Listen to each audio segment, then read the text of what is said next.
Okay, I'm going to make a very, very simple video.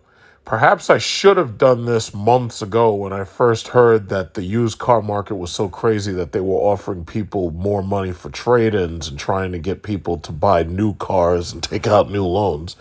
But I didn't make this video then, so I'm going to bother to make this video now because I just recently went shopping with a friend for a brand new car, and there were a number of abnormalities that stood out to me, which I have to believe these issues are being practiced by other people who are searching for new cars or even searching for used cars or possibly in the market for whatever, lease, finance, whatever it is. And it just so happened that I just decided that after I saw all of this that I really just needed to make a video, and I'll make it nice and simple. I get questions from people all the time about buying new cars or buying used cars. And it just dawned upon me that right now I should make this video. So this is a video specifically about what you need to bring, do, and be prepared for if you're shopping for a new car. Okay, so number one, please clean your damn car out before you actually go to the dealership. First of all, people treat you the way you treat your stuff. We all know that when we see somebody who's got a really cluttered car and their car is filthy, it's like we damn near don't even want to get into it. It's like sometimes somebody asks you for a ride and then they look in your car and see it's all filthy and you got shit like everywhere in the seats and there's stains and everything. Most people, they'll be like, you know what, that's okay. I'll just walk. I'll take the bus. If you're going to bring a car to a dealership, before you go to the dealership, just stay home for a little while, clean your car out. This way you can get all that loose change. You can find all of the little belongings and stuff that you may have like lost a while ago and it just so happens that it's still in the car. You can take all the heavy items and equipment out of the car, put it into your house.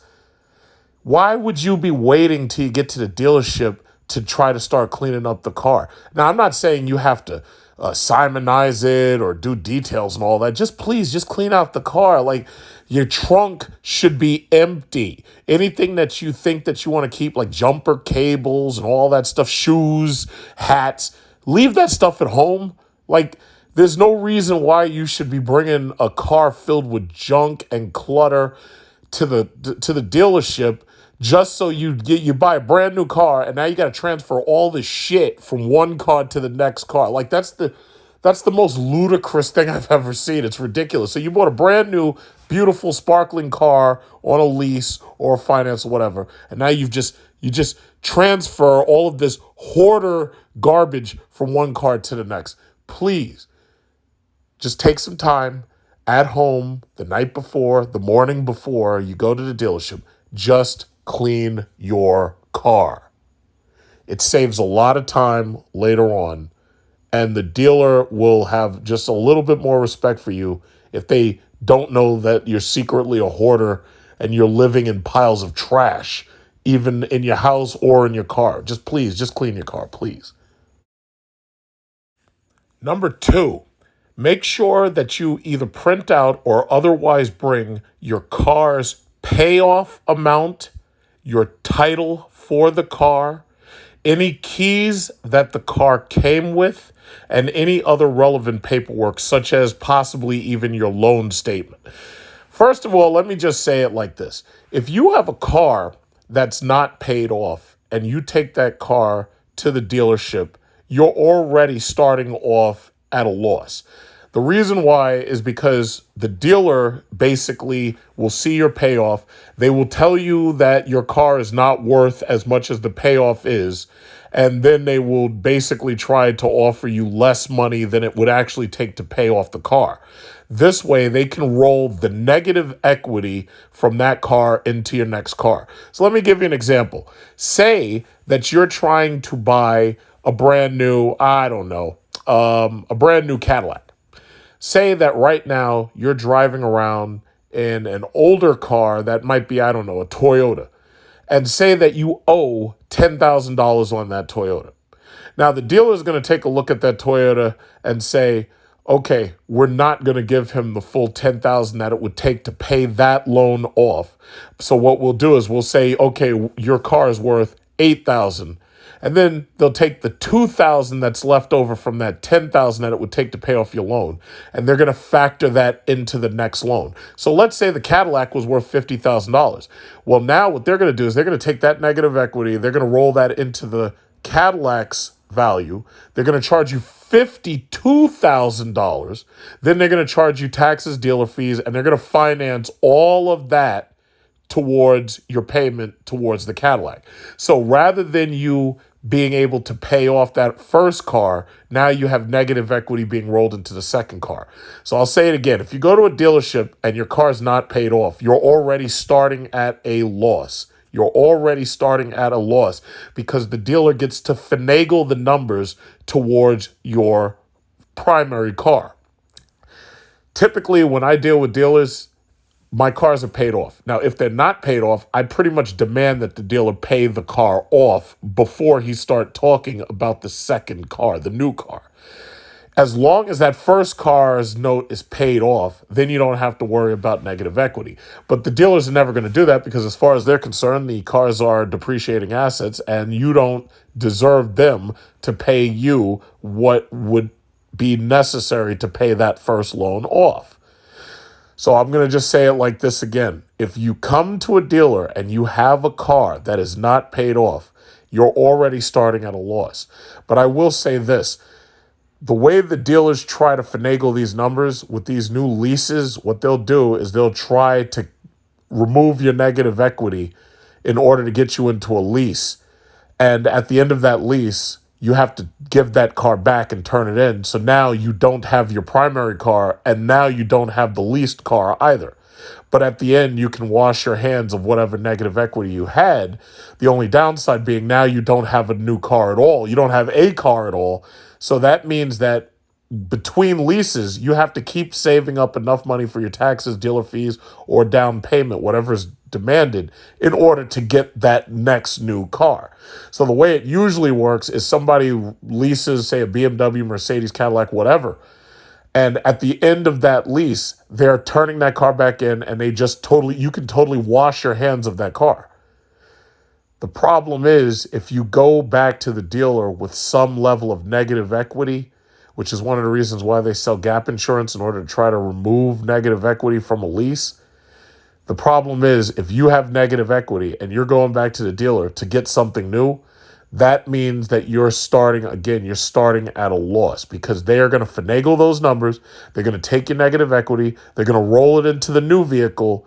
And that means that now you're going to be financing not only the cost of the new vehicle, but on top of that, you're going to be paying taxes and insurance and finance charges on the negative equity that's been rolled into the new vehicle. Now, if you don't understand what I'm talking about, then you need to find somebody who understands how to shop for cars and bring them with you. As far as the title and the keys to the cars go, that should be kind of self-evident and explanatory all in and of itself. Obviously, the dealer is going to need your keys. You have to turn in the keys, surrender the keys to the dealer because they're going to want whatever keys the car came with. Now, as far as your title goes, they're going to also need that. If you don't have your title, they're going to need to do a long and lengthy title lookup, and that can take a long time. It's really annoying. It can make a short visit to the dealer to get a new car take a very long time. So you should go with your title. First of all, when you get a title, you should put it in maybe a safe deposit box or you should put it in a safe in your house. And you should also take any extra keys you have and put those in the safe right next to the title. Or wherever you keep them, just remember where you put them because, the dealer's going to want all that stuff. So just please make sure you have it. The next thing, you need to have insurance quotes or you need to have some plan for your car insurance. A lot of deals die on the table because although the dealer is offering you a good price for the finance or the lease of the car, the problem comes when you actually find out what it's going to cost to insure the car. Most people who go to the dealerships looking to buy Hellcats and Scat Packs and Jeep Trackhawks and Durango Hellcats and Bugattis and Lamborghinis, Yeah, they may get quoted a really good price for the car, but as soon as they call up their insurance company gives them a number that's probably so high that it completely destroys the deal. So first of all, let me just say this. Leasing usually is going to cost you more than financing when it comes to your insurance. The reason why is because in many states, especially here with New York, now granted, this is not universal, but usually leasing requires that you have full coverage bumper to bumper on the car. If you finance a car, that car is technically yours when the finance period is over. So therefore, you can carry as much coverage on it as you want or as little coverage on it as you want. A leased car still belongs to the dealer when the lease is over. You're basically borrowing time out of that car. You're borrowing some of its life. So you're forced to have full coverage usually on one of these cars. Now, there's some states out there that may not require it, but I'm just saying how I've seen it here. You're forced to have full coverage on a car if you're leasing. What I'll also say is this. Every single car has a VIN number. If you look for the VIN number or you ask the dealer to give you the VIN number for the car that you're interested in, all you need to do is call up the insurance company with that VIN number. The VIN number tells them everything they need to know about the car. They don't have to really ask you anything. In the old days, they had to ask you, oh, does it have reclining leather seats? Does it have a moonroof? Does it have security devices? Now, the VIN number tells them everything they need to know. So ultimately, before you get excited about buying a car, you need to get that VIN number. You need to dial up your car insurer. You need to give them the VIN number. They will give you a quote for financing or leasing the car. And you should always get both. This way you know which one makes sense for you financially, whether or not you want to finance, whether you want to lease. Get that VIN number, call them up, get your quotes, finance and lease. Decide then, do you think that this payment for this car plus the payment for the insurance is something that you can afford on a monthly basis? The next thing you're going to need is a loan calculator. You can download this loan calculator, Loan You Later, for free. It's on iOS. You can use it on an iPad. You can use it on a smartphone, obviously the iPhone. There are other mortgage calculators that are there for Android that nobody cares about, nobody really thinks about because Android is boring. But I will provide you the link for this one if you did the smart thing and you went out and got an iOS device, or if you have an iPad or whatever. So keep in mind, iPhone is the best possible phone you can have. But anyway, how does a loan calculator work? Well, basically, it's very simple. There are basically four aspects here. There's the loan amount, the number of months, the interest rate, the monthly payments. So if, let's say, we're going to use a nice simple number like we use $30,000, right? The loan calculator can calculate basically any loan, and it can calculate the amortization schedule instantaneously. If you don't know what that means, I'll explain what that means. Car is going to cost you $30,000. So you see I put in $30,000. The number of months is basically how long this thing is being financed. So typically they will try to finance a car for, let's say, 74 months or 76 months. Then they give you an interest rate. You will not know what your interest rate is until your credit has been run and the finance manager tells you what the interest rate they're offering you is. Once again, there are two things that set you back a lot when you walk into a dealer. Number one is negative equity on your old car. Number two is if you have shitty credit. I have an 850 score. I love bragging about it. It took a long time to get it. I love saying it. I have an 850 score. I love having an 850 score because it means that they can't offer me anything. I tell them what they're going to give me. So if I tell them, guess what, the lowest rate is this, I want that, period. You can't force me into a rate that you want from me. I tell you what my rate that I'm paying is. And if you can't handle it, I can just leave and I can go across the street to the credit union, get a check for the whole amount, and then pay my credit union, bring that check back, buy your car, and then I'll pay the credit union instead of paying GMAC, Hyundai Financial, Toyota Financial, Lexus Financial, whatever. So the position of strength is your credit score. A lot of people are understanding right now that student loans and other discretions that they've had in the past have damaged their credit. and therefore their interest rates suck. So let's say your interest rate is just a 2% on a loan for 74 months on a $30,000 car. Monthly payments are $431. The total interest that you would pay at the end of this loan is $1,912. The total amount you've paid is now $31,912 based on just this loan. However, if your credit is not so good and you don't get that 2%, let's say you get a 4%, now your monthly payments go up to $458. The total interest paid is $3,901. The total amount paid is now $33,901. So basically, this calculator tells you right away how much a loan is going to cost based on these four aspects. You only need three aspects out of the four to get the fourth. You need 3 out of 4 to get the fourth. This can also work on a home loan if you're calculating a mortgage. It won't calculate taxes and insurance, but it can calculate the amount of the loan for the house. The other thing that this does is it has in the middle at the top, you see amort. That means amortization table. What these sneaky bastards do at the bank is when you pay back a loan, they front load the interest first. So on your first payment, let's look at one. It says that the principal that you're paying out of your payment is $358 and the interest you're paying is $100. What they're trying to do is they're trying to get the bulk of the interest from you during the first number of payments. So as you look down this amortization table all the way down to month 74, what happens is the amount of interest that you're paying starts out high and then it gradually shrinks. But as the interest amount shrinks, the amount of principal you're paying directly to the loan, not on interest, that starts to grow. So by your last payment, now your principal payment is $456 while your interest payment is only $1.52. They front load the interest to ensure that you're paying them their interest up front. Now, the fairer thing to do would be to make it half and half or to put more towards the principal than the interest or to even scramble it up. But they can't do that. They just can't do that. So they're focused on getting as much interest from you up front. So let's say later down the road, let's say you've had this car for about, 60 months or something. Let's say you suddenly come into a lot of money and you only owe, let's say 60 months, based on this, you only owe $6,256.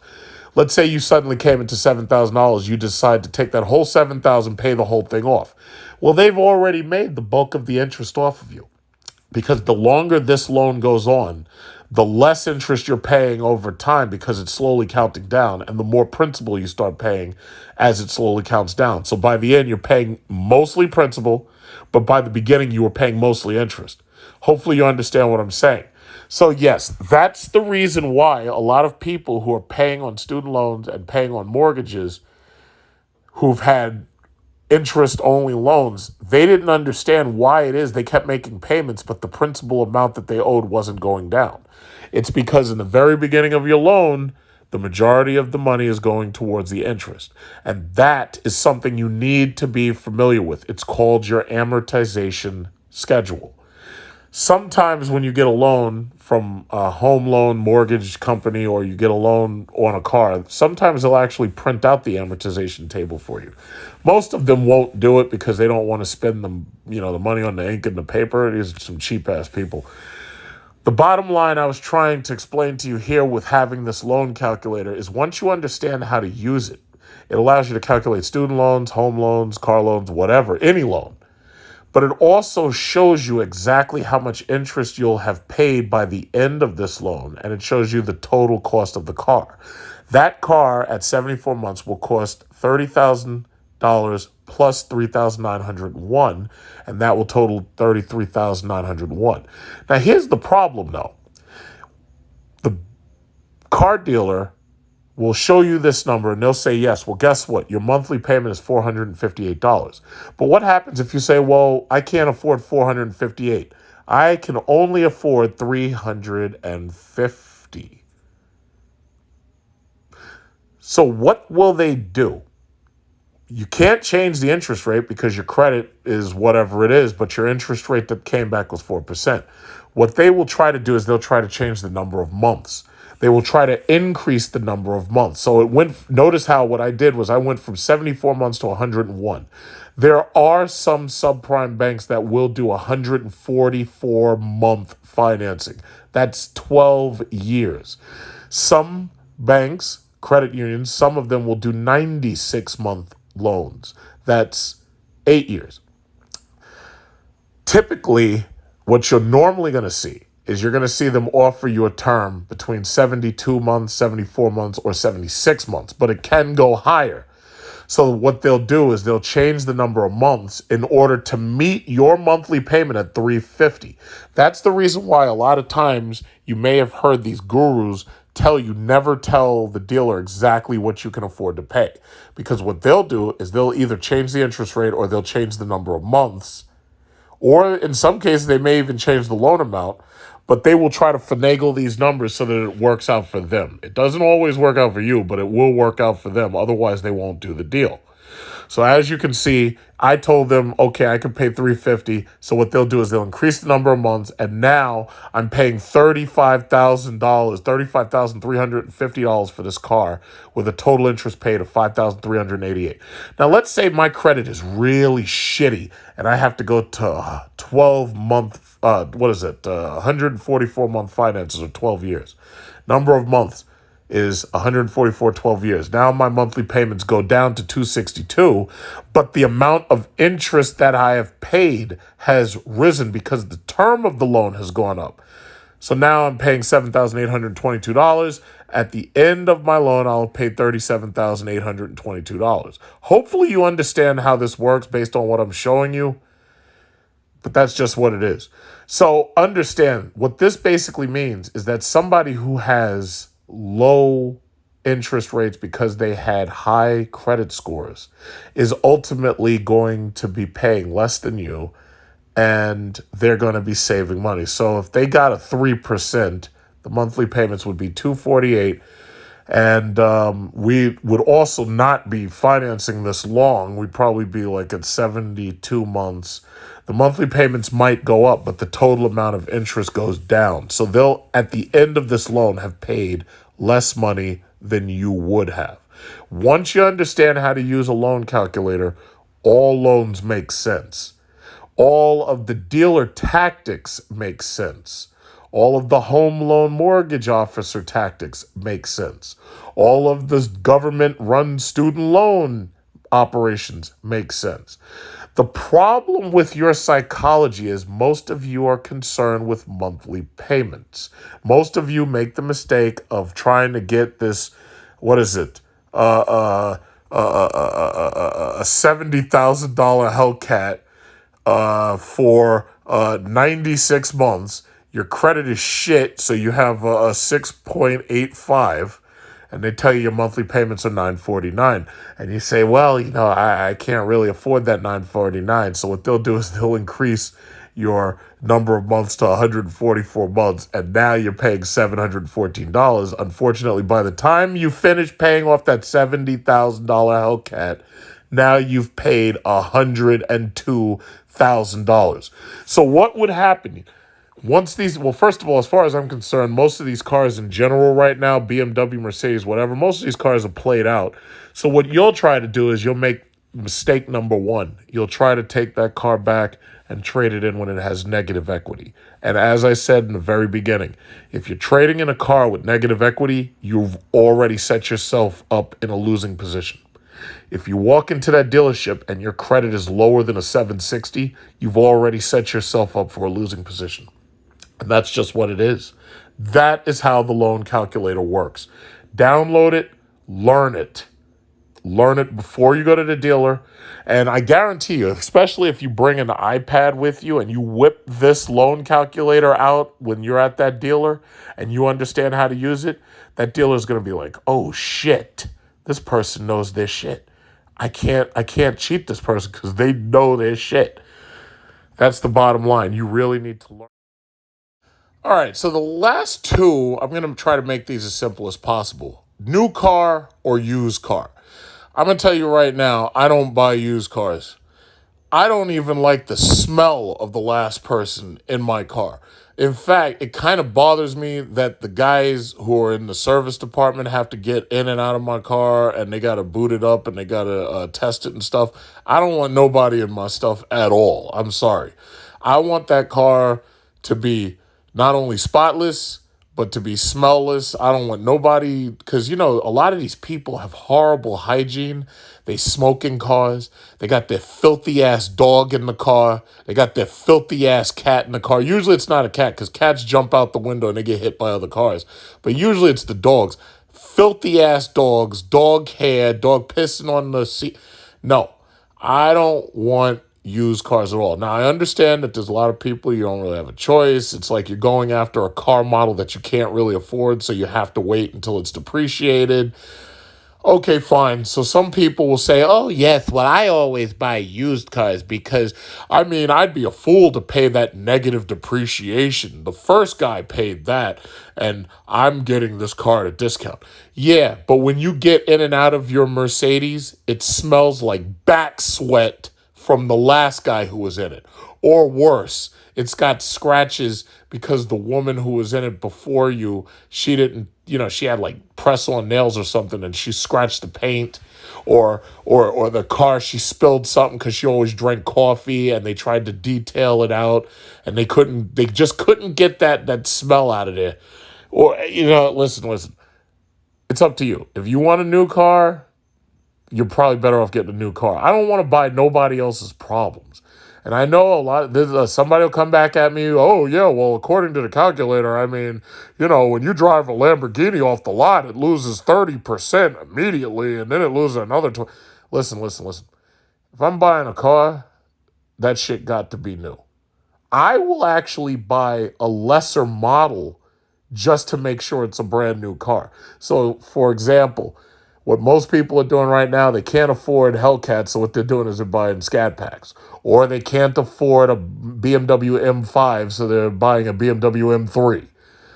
Bottom line is, no, I got to have a new car. I just got to have a new car. I don't want to smell the last person. I don't want to smell their back sweat, their farts in my seat. I don't want to see the hair grease in the headliner. Nah, I'm not doing it. So listen, if you want to save a couple of bucks and oh yeah, well, I'm buying this brand new Lexus. It used to be $160,000, but I'm getting it for $100,000 certified for you. If that's what you want to do, go right on ahead. I will not even be upset. That's on you. But every time you get in and out of your car and you smell the sex that the last couple was having in the back seat because the details tried to get it out, but they couldn't scrub that jing and that yay out of that seat. They couldn't scrub it out. Well, I want you to think about what I said. But see, when I buy my car, I want nothing but new car smell. That's it. No. I'm not, no, and I don't, and I'm sick and tired of you people smoking in these goddamn cars, and you got your dog and shit, and the dog got hair, and the hair's getting, and the fibers are getting, oh my God. It annoys me to no end. But hey, listen, if that's what y'all want to do, y'all want to drive around these used ass Subarus and hey, more power to you. I'm not doing it. My last couple cars were brand new.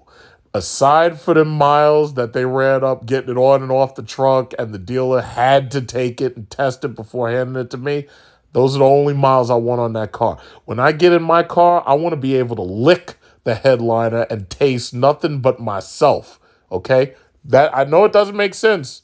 I know you'd rather go out there and you'd rather buy your BMW 7 for $50,000 off, but nah.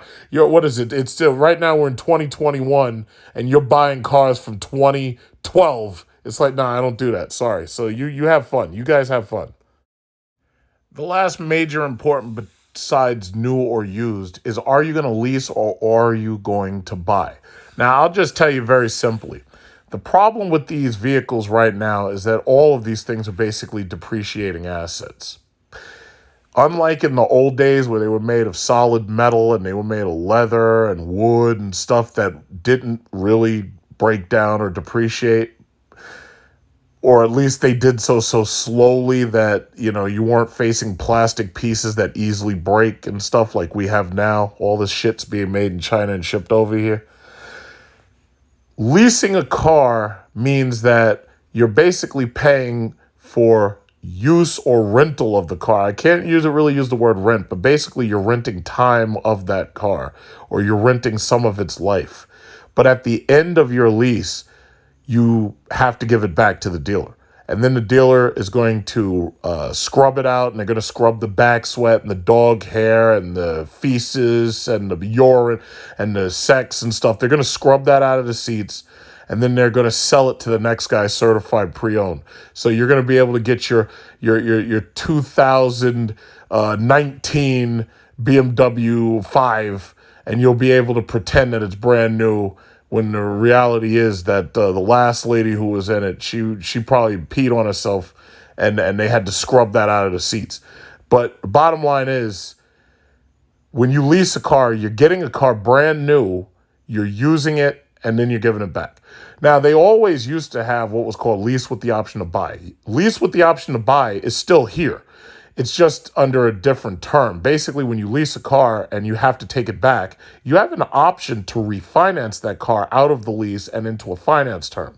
So now, let's imagine you buy a $50,000 car and you lease it. Let's imagine that you're leasing $25,000 of that $50,000. Well, obviously, your payment's going to be lower, because instead of you paying on the $50,000, you're paying on $25,000, or you're paying on half of the life of the car. So when you finally do take that car back, it has depreciated. If you love that car and you want to keep it, all they have to do is refinance it. And now they'll be refinancing a term somewhere around maybe 72 months, 76 months, 104 months, whatever it is.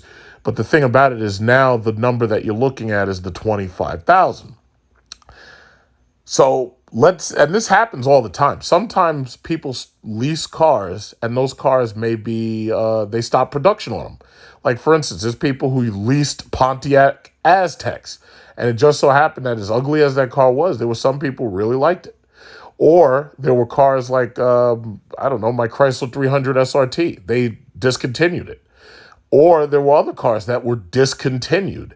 And when that happens, you may lease a car, they may discontinue it, and you say, you know what, I want to keep this car, I want to finance it, so you finance it and you keep it. That happens all the time. Leasing with an option to buy is always available to you. When it comes time to take that car back, most dealers really don't want to take the cars back. They actually would rather let you keep that car, because it makes it so their lots aren't cluttered with certified pre-owned cars. More recently, the used car market's been crazy, so a lot of certified pre-owns and a lot of used cars have been snapped up. In some cases, the people who bought them have paid more than the car was actually worth. Like, for example, the Tesla Model 3. If you bought a Tesla Model 3 and then the Tesla Model 3 stockpile dried up, in many cases, Tesla would buy that car back from you and sell you into a Model Y or something else, and then they'll sell that car for more than it's actually worth.